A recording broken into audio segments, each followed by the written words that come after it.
এই অ্যাপোলজি আমরা মিনিমাম 3 বার দিয়েছি। বাংলাদেশ জামায়াতে ইসলামী নেতা শফিকুর রহমান বিনা শর্তে ক্ষমা চাইলেন। তিনি সকলের কাছে দুঃখ প্রকাশ করেছেন যারা জামায়াতের কারণে অতীতে কষ্ট পেয়েছেন। যুক্তরাষ্ট্র সফরের সময় নিউ ইয়র্কে একটি অনুষ্ঠানে শফিকুর রহমান সাংবাদিকদের সঙ্গে কথা বলেন। তিনি বলেন, 1947 সাল থেকে এখন পর্যন্ত যদি কেউ জামায়াতের কারণে কষ্ট পেয়ে থাকেন তাহলে তিনি নিঃশর্তে ক্ষমা চাইছেন। তিনি স্পষ্ট করেন, এটা হতে পারে একজন ব্যক্তি বা পুরো জাতি কেউ কষ্ট পেলে তার জন্য ক্ষমা চাইছেন। শফিকুর রহমান উল্লেখ করেন, আমাদের 100টির মধ্যে 99টি সিদ্ধান্ত সঠিক, কিন্তু একটি ভুল হলে জাতির ক্ষতি হতে পারে, সেই জন্য আমি ক্ষমা চাইতে দ্বিধা পাই না। তিনি আরও বলেন, জামায়াতের কোনো নেতাই কখনো দাবি করেনি যে তারা সব ভুলের ঊর্ধ্বে। যে ভুলগুলো শুধরে দেওয়া হয়েছে তার জন্য জামায়াত কৃতজ্ঞ, কিন্তু যে ভুলের কারণে কেউ ক্ষতিগ্রস্ত হয়েছেন তাদের কাছে ক্ষমা প্রার্থী।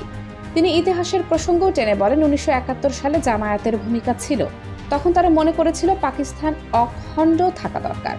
শফিকুর রহমান বলেন, একই সময়ে অনেক আওয়ামী লীগের নেতা পাকিস্তানি সরকারের চাকরি ও সুবিধা পেয়েছেন, রেশন ও বেতন নিয়েছেন। শফিকুর রহমানের এই বক্তব্যকে বিভিন্ন বিশ্লেষক দেখছেন একটি গুরুত্বপূর্ণ ক্ষমা প্রার্থনার ইঙ্গিত হিসেবে। তিনি আরও বলেন, এ ধরনের স্বীকারোক্তি মানবিক ও রাজনৈতিক উভয় দিক থেকে গুরুত্বপূর্ণ।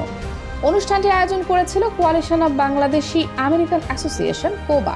প্রোগ্রামের সঞ্চালনা করেন জামায়াতে ইসলামী যুক্তরাষ্ট্রের মুখপাত্র ডক্টর নাকিবুর রহমান। শফিকুর রহমানের বক্তব্যের মূল উদ্দেশ্য ছিল ভুল স্বীকার করা এবং শান্তির বার্তা দেওয়া। তিনি স্পষ্ট করেছেন, মানুষ ভুল করতে পারে, কিন্তু ভুল স্বীকার করা ও ক্ষমা চাওয়া দরকার। এটি বাংলাদেশের রাজনীতি ও সামাজিক মঞ্চে এক নতুন দৃষ্টান্ত স্থাপন করতে পারে। শফিকুর রহমানের ক্ষমা প্রার্থনা বাংলাদেশের রাজনীতিতে গুরুত্বপূর্ণ মুহূর্ত। তিনি জানিয়েছেন, অতীতের যে কোনো ভুলের জন্য তিনি দুঃখ প্রকাশ করছেন।